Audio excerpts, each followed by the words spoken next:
আমার আল্লামা দেলোয়ার হোসেন সাইদি পীর সাহেব বলে গেছেন, ইঁদুরের গর্ত একটাও পাবি না, ঠিক কিনা? দরবেশ বাবা দাড়ি কেটে নৌকায় উঠছে, কথা কন না কে? এক দরবেশ দাড়ি লাগছে আর এক দরবেশ দাড়ি কাটছে, কথা কন না কে?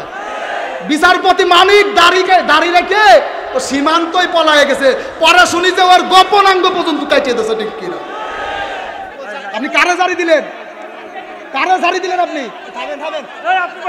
দাঁড়ান, এই দাঁড়ান,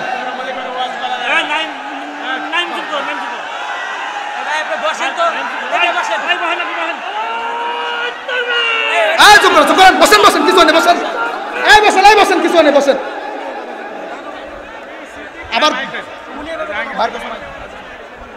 আবার আইসে বলতেছেন বাজার কমিটি ছুটাই ফেলবো একবারে। বসেন বসেন। যিনি কথা বলতেছিলেন তিনি চিকিৎসার কামিল মাদ্রাসা একজন শিক্ষক। আসলে জনগণের চাওয়া হচ্ছে আমি হামজা দ্রুত মঞ্চে আসবো, ঠিক না? আর কমিটির চাওয়া হলো কিছু টাকা উঠুক, যে টাকা দিয়ে মাদ্রাসা পরিচালিত হবে।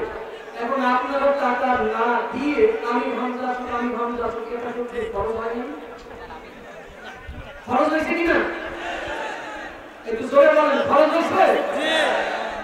এখানে কমিটির কম করে 100 জন লোক হচ্ছে, এত বড় মাহফিল। আল্লামা সাইদি যদি চাইতো এই দেশে বামপন্থী করব, তার জায়গাও অভাব ছিল না, বাইতুল মুকাররমের খতিব হয়ে থাকতো, ঠিক কিনা? সে নিজের স্বার্থ দেখে না। মামুনুল হকের মতো একজন মানুষ তাও 4 বছর আটকাই রাখছে। আসতে বলে আটকাইছে না?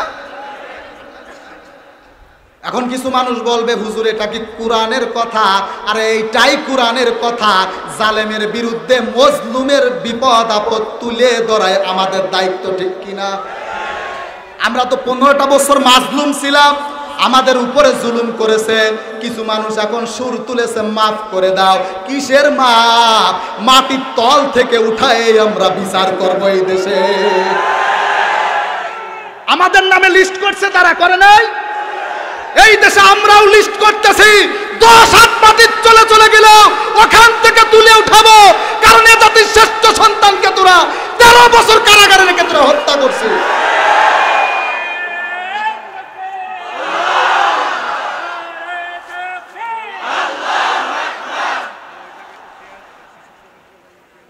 মুসলমান ভাইরা আমার, কুতিবা আলাইকুমুল কিসাস, এখানে আলেমরা বসে আছে, এখানে আলেমরা বলে আছে হত্যার প্রতিবদলে হত্যা। আলেমরা ভুল হইলে আমার সংশোধন করে দেবেন, কারণ আমি ছাত্র মানুষ। এখানে আলেমরা বলে আছে। জীবনের প্রথম আজকে ওয়াজ করতেছি, মনে হচ্ছে আমার, মনে হচ্ছে আমি 8 বছর ময়দানে, মনে হচ্ছে আমি জীবনের প্রথম আজকে মঞ্চে উঠলাম। আর এতদিন দালালিও করতে পারি নে, আবার ওই দিকেও যাতে পারি নে। কানে কানে আইসে হুজুর লাইনই ঢোকেন, বাস তো আমার যাই, লাইনই ঢোকেন। আর আমাদের হুজুরদের কান হলো ছাগলের মতো। ছাগলটা যদি বলা হয় অমকের বইতে যাবি না, ও শোনার পরে দেখবেন একটা কান ঝাড়ি দেয়, কথা বলবে না। আর আমাদেরও বলতো, আমরাও কান ঝাড়ি দিতাম, কারণ এ কোরআন সৃষ্টি করেছে আল্লাহ, এ কোরআনের বাড়ি আল্লাহ। তোদের মতো দালালের সামনে মাথা নিচু করতে পারবো না।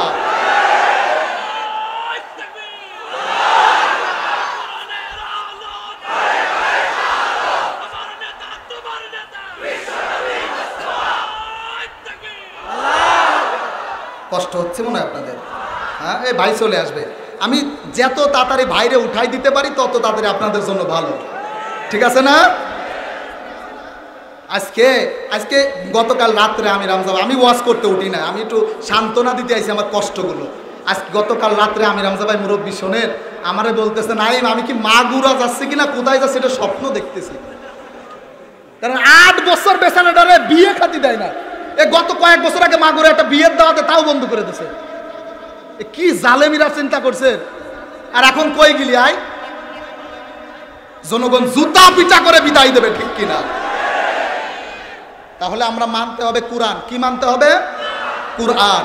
কোরআন মেনে নিলে দুনিয়ায় শান্তি আছে না নাই? আছে না নাই? 17 বছর জুলুম করেছো, 1 সেকেন্ড এই দেশ থেকে পালায়া যায় নাই। 1 ঘন্টা ক্ষমতা ছাড়ছো, দুনিয়ায় থাকতে পারো নাই। 17 বছর জুলুম করেছো, বাংলাদেশ ত্যাগ করি নাই, আর 1 ঘন্টা ক্ষমতা ছাড়ার পরে তোদের নেতাদের খুঁজে পাওয়া যায় নাই, ঠিক কিনা? খালি উন্নয়ন, খালি উন্নয়ন। আরে যারা উন্নয়ন করে তারা কি দেশ থেকে পালায়? কথা কন না কে? যারা উন্নয়ন করে তারা কি দেশ থেকে পালায়? তারা দেশ থেকে পালায় না। মাগুরার মানুষ শান্তিপ্রিয় মানুষ, এই কারণে তোরা যেখানে সেখানে চা খাইতেছিস। যদি উগ্র হইতো এতদিন কিসের তলে পড়ে থাকতি, টের পাইতি না, ঠিক কিনা? এই যে মাহফিলটা করতে হইলে, আমির হামজারে আনতে হইলে কমপক্ষে কয় জায়গা অনুমতি নিয়ে লাগতো বলেন? এই যে গত কয়েক মাস আগে 9 তারিখে আমার বাড়িতে মাহফিল ছিল, কামারখালী আমির হামজা ভাই। ফেব্রুয়ারির 9 তারিখে কে কে গেছিলেন? আপনার আমার বাড়িতে মাহফিল ছিল, ওটা আমার বাড়িতে ছিল। মাহফিল শেষ করার পরে টানা 1 সপ্তাহ আমার থানায় হাজিরা দেওয়া লাগছে। কয় আমরা জানতাম না তিনি আমির হামজা আসবে, এবার হাজিরা দেন। এই কারণে জালেমরা আমাদেরকে ওরা পূজা হতে দেয়, ওরা গান বাজনা হতে দেয়, ওরা নাচানাচি হতে দেয়, তাফসির মাহফিল হতে দেয় না। আরে ওরাও জানে তাফসির মাহফিল হইলে সমাজে চুরি করা যায় না, এটা ওরাও জানে। এই জন্য সর্বশেষ আমাদের মানতে হবে কোরআন। কি মানতে হবে? কোরআন। আমি আমার তাফসিরে ঢুকে যাব, আমার সময় অনেক অল্প, আমার অনেক কার্যক্রম আছে। আমি আমার মূল্যবান তাফসিরে এখন ঢুকে যাব ইনশাআল্লাহ তাআলা। ঠিক আছে, একটু খেয়াল করেন। আমি এখন আমার কোরআনের আয়াতের তাফসিরে ঢুকে যাব। খেয়াল করেন, আলেম উলামারা বসে আছে, বেয়াদবি করবেন না। পাশে যারা আছেন একটু খেয়াল করেন। আমি সূরা মুদ্দাসসির থেকে আয়াত তেলাওয়াত করেছি, একটু খেয়াল করেন। আমি তাফসির ছাড়া মানে কোরআনের আয়াত ছাড়া, হাদিস ছাড়া প্রত্যেকটা লাইন, পারা, পৃষ্ঠা, তাফসিরের নাম সমস্ত কিছু বলে দেব। ভুল হইলে আমরা সংশোধন করে দেবেন ইনশাআল্লাহ।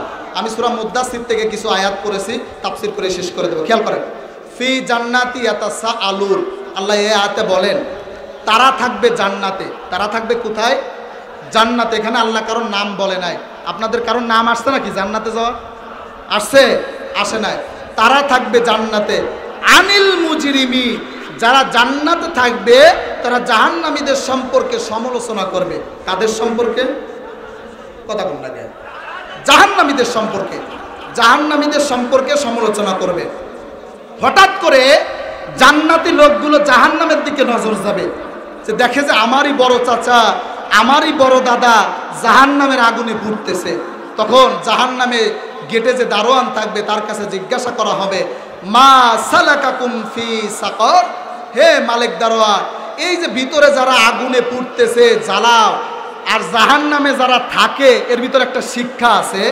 শিক্ষাটা হচ্ছে, একবার ইদ্রিস আলাইহিস সালাতু ওয়াস সালামের কাছে সরাসরি আজরাইল ফেরেশতা আসলেন। কথা বলেন না, এই ভাই কথা বলেন না, কথা বলেন না। আপনারা যার যার জায়গায় বসেন, অনেক জায়গা ফাঁকা, যে যেখানে পারেন বসেন, অনেক লোক আসবে। শোনেন, ইদ্রিস নবীকে একদিন জিজ্ঞাসা করা হলো আজরাইল ফেরেশতা, যে আমি আপনার সাথে বন্ধুত্ব করতে চাই। কি করতে চাই? বন্ধুত্ব করতে চাই। আজরাইলের সাথে কি যে কেউ বন্ধুত্ব করবে? কথা কন। আমি যাত্রার সাথে বন্ধুত্ব করি না। বন্ধুত্বটা দুনিয়ার বিষয় না, এটা আখেরাতের বিষয়। কিসের বিষয়? আখেরাতের বিষয়। বলে যে আমি বন্ধুত্ব করতে চাই। তা বলছে আমি ভেবে দেখতে পারি, আমি তোমার সাথে বন্ধুত্ব করতে চাই, শর্ত আছে 3টা। শর্ত কয়টা? 3টা।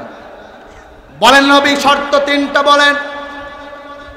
বল, আমার প্রথম শর্ত হচ্ছে আমি মরে দেখতে চাই, আবার আমার রূহটা ফেরত দিবা, আমি তো একটু মরে দেখতে চাই। আজরাইল ফেরেশতা আল্লাহর কাছে বলে, আল্লাহ আপনি কার কাছে পাঠাইলেন? আপনার নবী তো মরে দেখতে চাই। বলে আমার নবী বলেছে, কথাটা মেনে নাও। রূহটা বের করার পরে আবার রূহটা দিয়ে দেয়া হলো। হযরত ইদ্রিস আলাইহিস সালাতু ওয়াস সালামের কাছে জিজ্ঞাসা করা হলো, ভাই উপরে আসেন, বাড়ি একটু। আমার ওয়াজের জগতের উস্তাদ, এবং আমি যার দেখেই ওয়াজে বসছি, আমার হাতে কলমে ওয়াজে বসাইছে, হাতে কলমে ওয়াজে শিখাইছে। বয়ানের ভিতরে বলাটা ঠিক না, কোরআনের আলোচনা, তার উপরে না বললে আল্লাহর কাছে ধরা থাকবো। সে হলো আপনার মাগুরার সন্তান। শুধু মাগুরার সম্পদ না, গোটা বাংলাদেশের সম্পদ, আপনার এলাকার সম্পদ। মাওলানা FM জাহাঙ্গীর, চেনেন না? আলাদা করে পরিচয় কিছু না, আমারে যে নিচে হাতে করে, আমি তার পিএস ছিলাম এরকম বলতে চলে, নিজে হাতে করে মঞ্চে বসাই ওয়াজ শিখাইছে, সেই হলো আমার বড় ভাই FM জাহাঙ্গীর আলম। আমি তার জন্য দোয়া করি, আল্লাহ তার জন্য হায়াতে তৈয়বা সিহাতে কুল্লিয়া দান করে, জোরে বলেন আমিন। ইদ্রিস নবীর কাছে বন্ধুত্ব করতে চাই, বলে আমি মরে দেখতে চাই, রুহটা আবার দিয়ে দিল, বলে আপনার দ্বিতীয় শর্তটা বলেন, বলে আমি জাহান্নাম দেখতে চাই। তাকে জাহান্নামে ঘুরানো হলো, জাহান্নামে ঘুরানোর পর আজরাইল ফেরেশতা বলতেছে আপনি তো জাহান্নাম দেখে আসলেন, কি অনুভূতিটা পাইলেন বলেন। সে বলে লা ইয়ামুতু ফিহা ওয়ালা ইয়াহইয়া, জোরে বলেন আল্লাহু আকবার।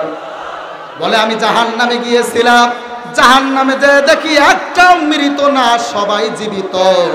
এখান থেকে কি শিক্ষা নেওয়া যায়?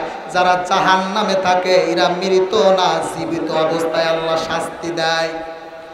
বলে আমার তৃতীয় শর্ত হচ্ছে আমি জান্নাত দেখতে চাই। তাকে জান্নাতে নিয়ে যাওয়া হলো, বলে আপনি আবার জান্নাত থেকে বেরিয়ে যান, আপনার তো শর্ত পালন করা হলো। বলে তুমি কি আল্লাহর ভাষা বোঝো না? আল্লাহ বলেছেন খালিদিনা ফিহা লা ইয়াবগুনা আনহা হিওয়ালা, জোরে বলেন আল্লাহু আকবার। তুমি কি আল্লাহর ভাষা কিছুই বোঝো না? আল্লাহ বলেছে এই জান্নাতে যারা জীবনে একবার ঢুকবে তারা বের হতে চাইবে না, আল্লাহও বের করতে চাইবে। কথা কন না কে? তারা নিজে বের হতে চাইবে না, আল্লাহও বের করতে চাইবে না। এখন আজরাইল ফেরেশতা আল্লাহর কাছে বলে আল্লাহ তুমি আমার কার কাছে পাঠাইলে, এখন তো বের হতে চাই না। আমার আল্লাহ কয় এ ফেরেশতা আজরাইল, ইদ্রিস আমার নবী, আমার বন্ধু, ও তো জান্নাতে চলে গেছে শখের ঠেলায়, আমি ওকে জান্নাতে দেব বলেই সৃষ্টি করেছি। সুবহানাল্লাহ। জান্নাতি লোক জিজ্ঞাসা করে, কষ্ট হচ্ছে? জান্নাতি লোক জিজ্ঞাসা করে মা সালাকাকুম ফি সাকার, জাহান্নামে কি কারণে পড়তেছো? জাহান্নামীরা সবাই এক বাক্যে জবাব দেবে ক্বালু লাম নাকু মিনাল মুসাল্লিন।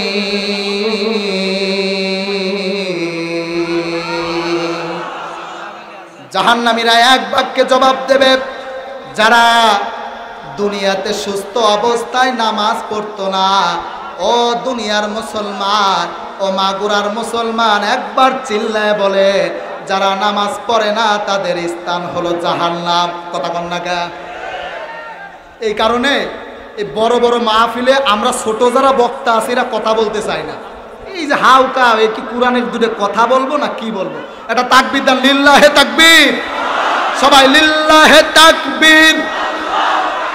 এবার একটু চুপ থাকেন, এই সাইডে চুপ থাকেন, এইদিকে সব মাঠ পড়ে আছে, আপনারা এই পাশে এসে ভিড় করছেন, একটু খেয়াল করেন ভাই। আমি সময় পাবো না, আমার মূল কথা বলতে পারবো না, চার দোকানে বসে বসে গীবত করবে, একটু খেয়াল করেন। একটু আমার পানি দিন, আমার একটু পানি দিন। এখান থেকে একটু লোক পিছায় যান, বড় ভাইরা পিছায় যান। এই খেয়াল করেন, তাহলে জাহান্নামে পাইলাম কারা যায়? যারা নামাজ পড়তো না। কি পড়তো না? বেনামাজি তো মাগুরায় নাই, হ্যাঁ আছে, অভাব নাই, আরো এদেরই সমাজে দাপট বেশি। কথা কন না কেন? এদের দাপটের ঠেলায় টিকা যায় না, বেনামাজি সবচেয়ে দাপট বেশি। এই 15 বছরে যে জুলুম করে রেখেছিল, মসজিদ গুলোতেও দেখবেন কমিটি ওই গ্রুপে না দিলে মসজিদ চলতো না। কথা কন না কেন? না হলে বাইতুল মুকাররমের মতো একটা মসজিদ হাসিনাও পলাইছে, খতিব সাহেবও পলাইছে। আচ্ছা খতিব সাহেবের কি পলানোর দরকার ছিল?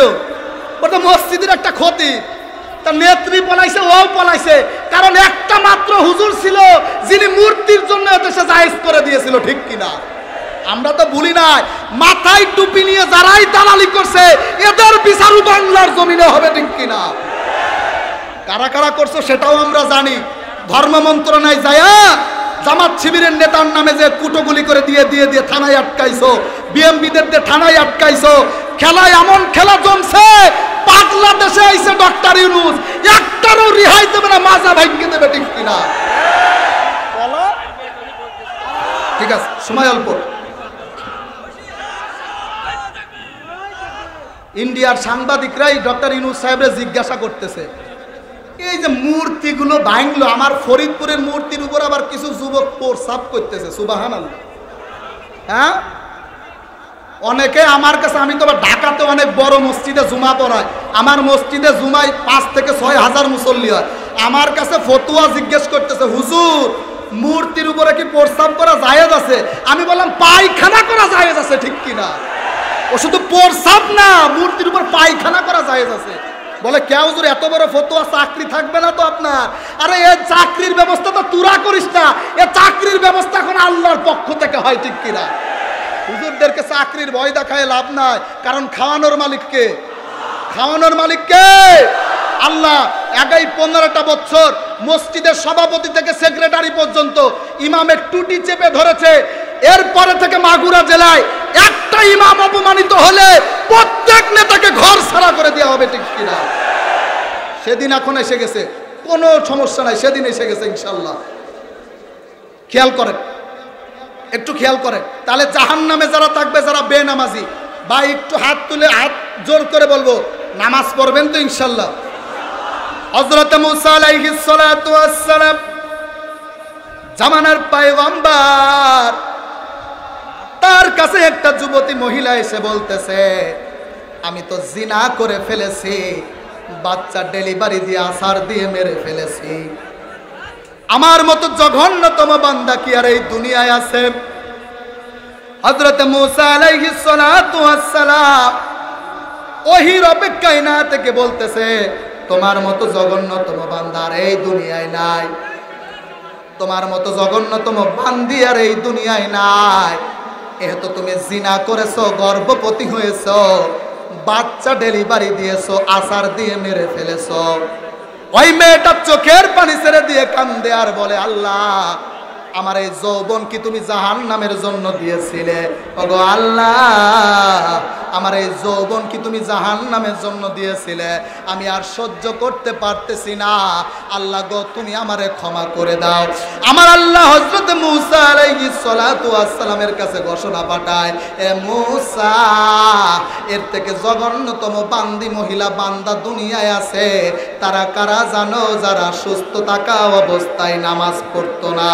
ও মোহাম্মদপুরের মুসলমান, জিনা করাচ্ছে খারাপ কাজ, মানুষ হত্যা করাচ্ছে খারাপ কাজ, যারা বেনামাজি, ঠিক কিনা? নামাজ ছেড়ে দিয়েলাম। হাদিস থেকে নেন, একজন অন্ধ সাহাবীর ঘটনা পড়েছিলাম।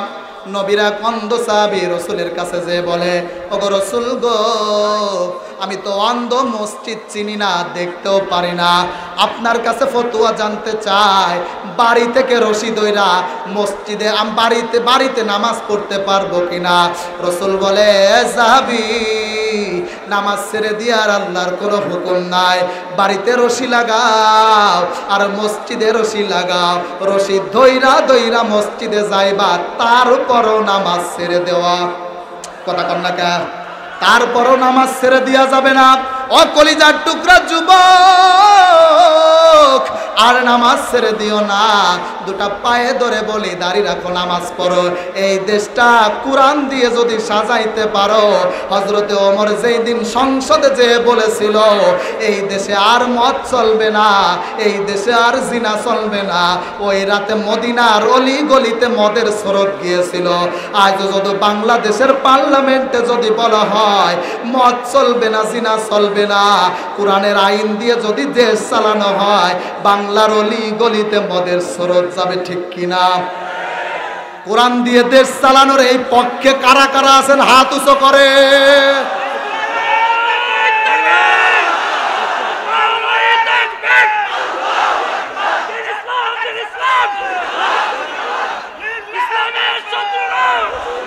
হাত নামান, হাত নামান।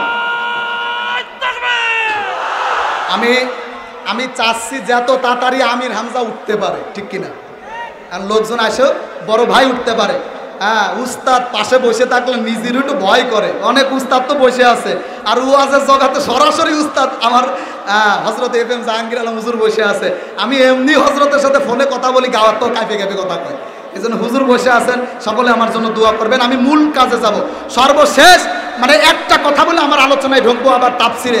শোনেন, আগামীতে যদি কোনো দল, আমি নির্দিষ্ট করে বলবো না, কোন দল যদি এই দেশে কোরআন দিয়ে রাষ্ট্র চালাতে চায়, থাকবেন তো পাশে ইনশাল্লাহ, থাকবেন তো পাশে ইনশাল্লাহ।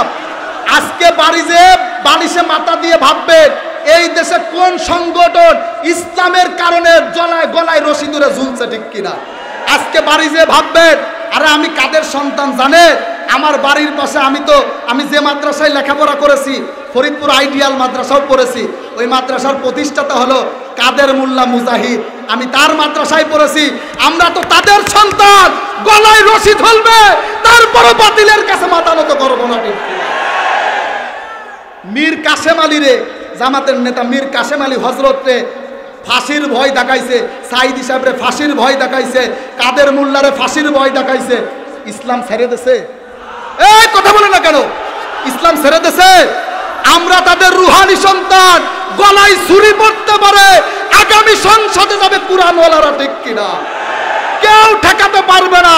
যে জুয়ার বাংলাদেশে তৈরি হয়েছে, ডাক্তার শফিকুর রহমানের হাত ধরে কুরআন সংসদে যাবে, ঠিক কিনা? সম্মানিত বাবাজিরা আমার, ঠিক কিনা? একটু খেয়াল করেন, একটু খেয়াল করেন, একটু খেয়াল করেন। এই আলোচনাটা করে আমার আলোচনাটা ইতি টানবো। তাহলে 1 নাম্বার বলেছি, যারা নামাজ পড়ে না তারা থাকবে জাহান্নামে। দ্বিতীয় কারণ, ওয়ালাম নাকুনু তুইমুল মিসকিন, যারা এতিম মিসকিনকে খাইতে দেয় না তারাও থাকবে জাহান্নামে।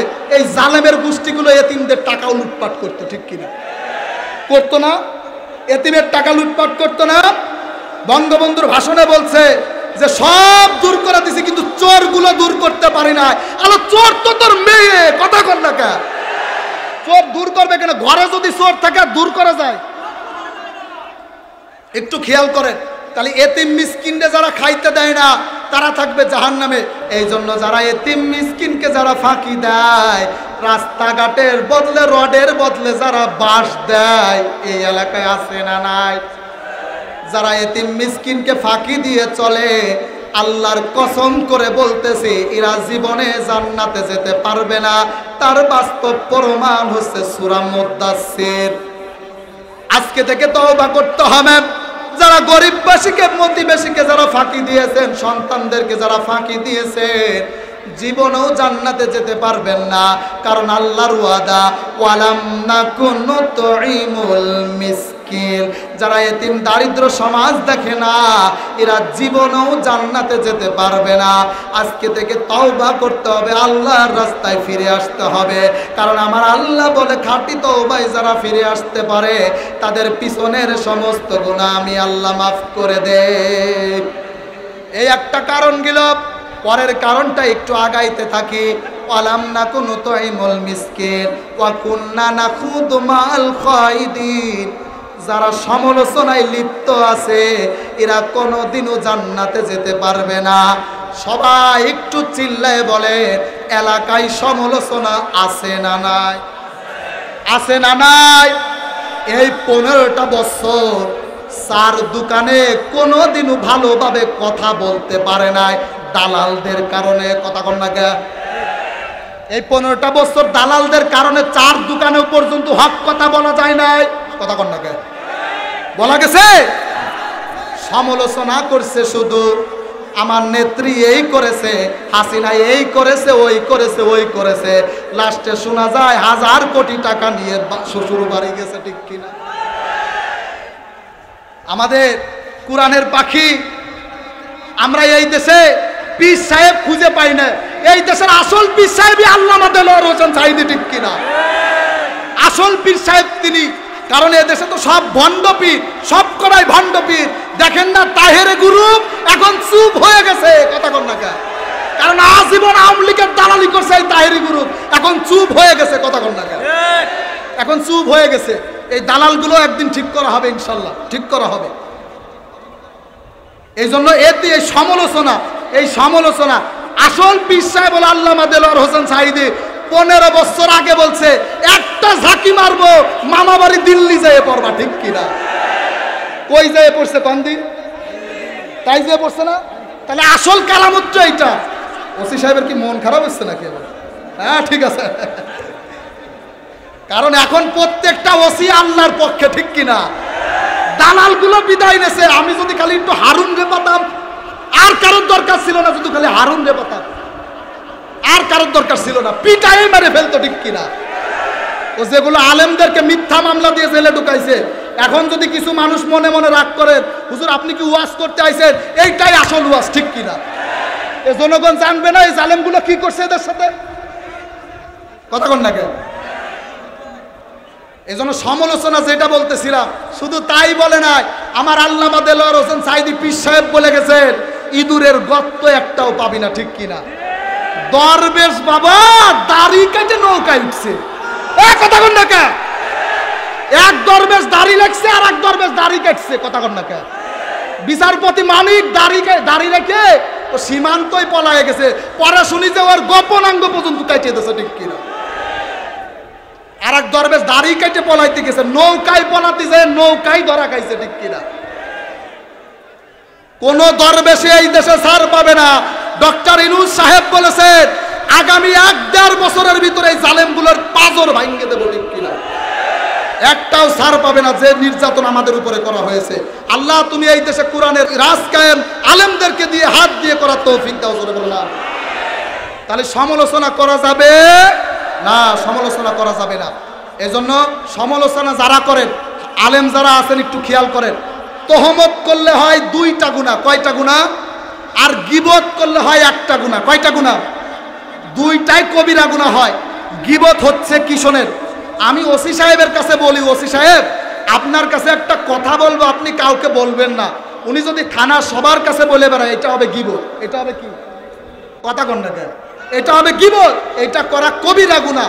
আর তহমত কোনটা শোনে, যে তহমত দিয়ে আমির হামজাকে 3 বছর বিনা কারণে জেল খাটাইছে, ঠিক কিনা?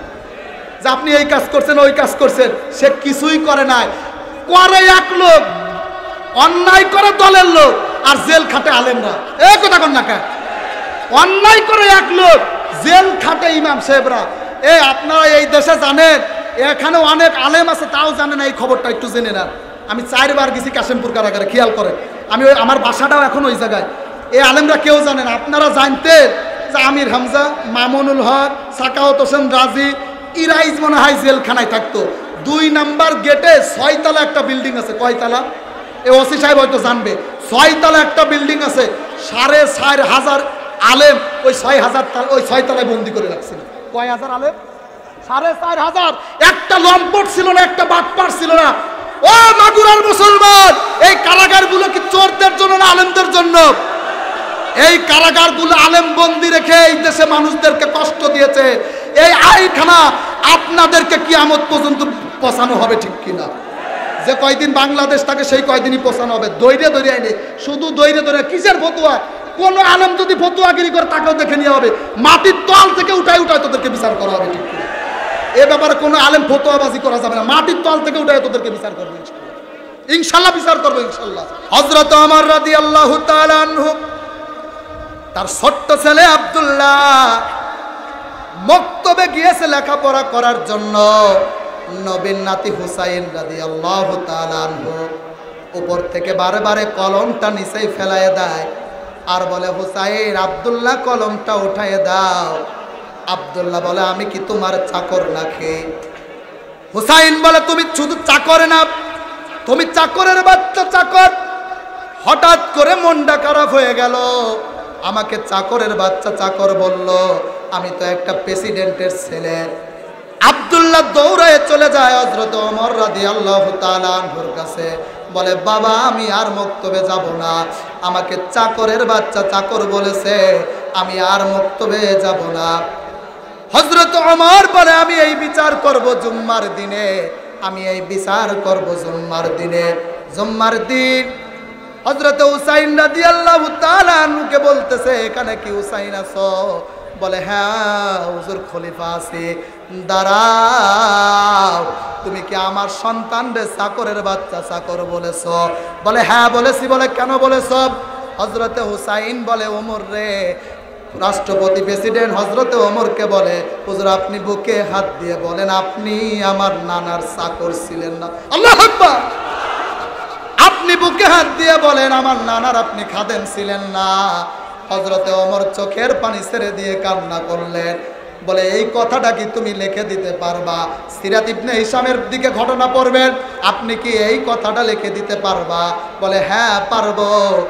বলে একটা, তখন তো কাগজ কলম ছিল না, খেজুরের পাতায় লিখে দিয়েছে। হযরত ওমর আমার নানার খাদেম ছিল ইতি হুসাইন ইবনে আলী। হযরত ওমর জুম্মার দিনে বলে বিচার শেষ হয়ে গেছে। বলে আপনি কি বিচার করলেন? এ তো কোনো বিচার না, প্রেসিডেন্টের ছেলের চাকরের বাচ্চা চাকর বলেছে, এটা কোনো বিচার হলো? হযরত ওমর বলে আমি যে বিচার করলাম এটা দুনিয়াতেও কাজে লাগবে, আখিরাতেও কাজে লাগবে। আমি যে বিচার করে দিলাম, আমি যখন মারা যাব আমার কাফনের ভিতরে কাগজটা দিয়ে দিও।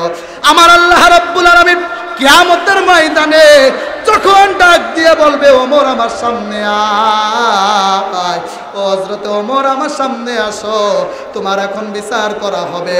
হযরত ওমর তো দুনিয়ায় জান্নাতের সার্টিফিকেট পেয়েছে। হযরত ওমর বলে আমি আল্লাহর সামনে কিভাবে দাঁড়াবো? আমি আল্লাহর সামনে দাঁড়াইতে পারবো না। এই কাগজটা আল্লাহকে দেখায় বলবো আল্লাহ নবীর নাতি লিখে দিয়েছে আমি নাকি নবীর খাদেম ছিলাম, এই ওসিলা করে আল্লাহ তুমি আমারে মাফ করে দাও। সুবহানাল্লাহ। আমি যে 4টা পয়েন্ট বললাম, নামাজ পড়বেন, এতিম মিসকিনকে দান করবেন, গীবত করবেন না, কিয়ামতে ভয় পাবেন, দেখবেন যে ইনশাআল্লাহ আল্লাহ তাআলা আপনাকে মাফ করে জান্নাতে দিয়ে দেবে। সুবহানাল্লাহ। আপনি কারে জারি দিলেন? কারে জারি দিলেন আপনি? থামেন থামেন, এই আপনি বলেন, এই দাঁড়ান, এই দাঁড়ান, এই নাইন ভাই আপনি বসেন তো, এই বসেন, এই বসেন, আপনি বসেন, এই চুপ করেন, বসেন বসেন, কিছু নেই, বসেন, এই বসেন, এই বসেন, কিছু নেই, বসেন।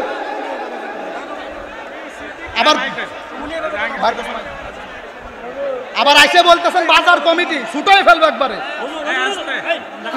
হ্যাঁ বসেন বসেন। নাইমুল ইসলাম সাহেব যিনি কথা বলতেছিলেন, তিনি সিদ্দিকিয়া কামিল মাদ্রাসা একজন শিক্ষক। আসলে জনগণের চাওয়া হচ্ছে আমি হামজা দ্রুত মঞ্চে আসুক, ঠিক না? আর কমিটির চাওয়া হলো কিছু টাকা উঠুক, যে টাকা দিয়ে মাদ্রাসা পরিচালিত হবে। এখন আপনারা টাকা না দিয়ে আমি হামজা আসুক, আমি হামজা আসুক, এটা তো খরচ হয়নি, খরচ হয়েছে কিনা? একটু জোরে বলেন, খরচ হয়েছে? এখানে কমিটির কম করে 100 জন লোক হচ্ছে, এত পুরো মাহফিল